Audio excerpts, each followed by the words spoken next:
song album career. Today I'm going to tell you about Dave's album of the day, and that is Live Dead by the Grateful Dead.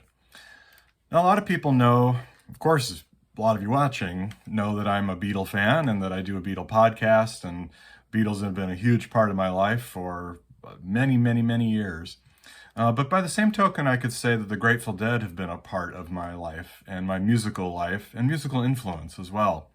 I saw the Grateful Dead in 1991 in Chicago at Soldier Field, and that was quite an experience. And I also, when I was learning to play guitar and doing a lot of guitar study, found myself under the influence of Jerry Garcia quite a bit. And to this day, I find myself playing a lot of his licks and a lot of his style. So Jerry Garcia has been a very influential musical figure on me. And this is one of the albums that really, to me, shows the highest, literally, most interesting parts of the Grateful Dead in their early days. So this is a live album, as the title would suggest, Live Dead. And it's from 1969. And it's the kind of the most important early live collection.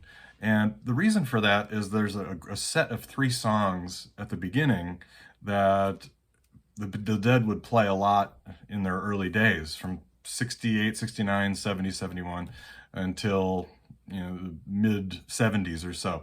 And the 3 songs are Dark Star, St. Stephen, and The 11. They're very long, very experimental, especially Dark Star. It's about 24 minutes, and there's jamming, but it's not the jamming that I think a lot of people associate with the Dead, which is kind of, just a lot of noodling. And even though I don't agree that that's how they play, people think that sometimes. It's just noodling and goofing around. But there's a lot of experimentalism and a lot of development of ideas, and very trippy, certainly. I mean, you have to say that. That's a big part of it. Dark Star takes a long time to get going, and eventually you hear the lyrics, which are very psychedelic, and they go on and do some more jamming, more playing.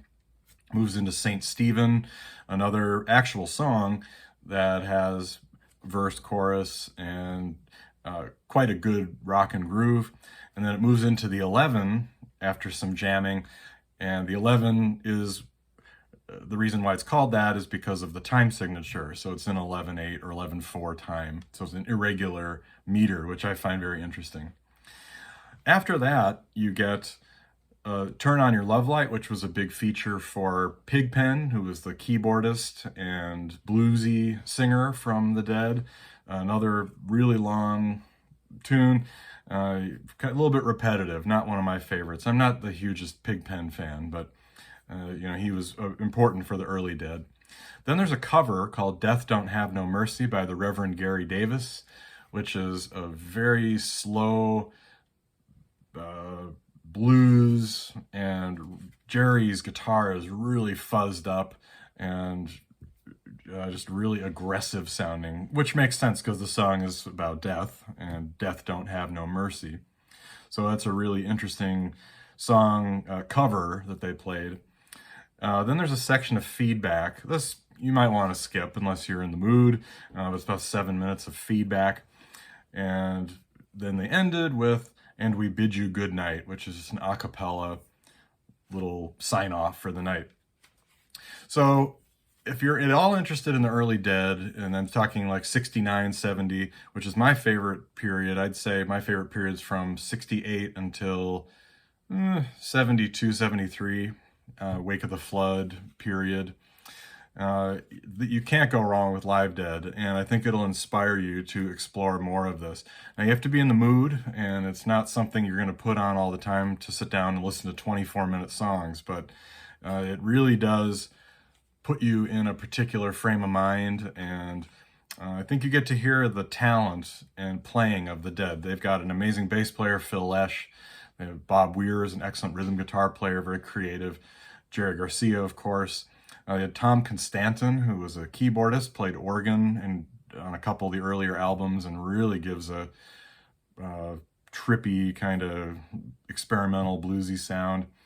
Pigpen, and then the two drummers, Mickey Hart and Bill Kreutzmann. So I highly recommend Live Dead, and I think you'll enjoy it. So let us know what you think, and we'll be back at you soon with another album of the day or a song album career.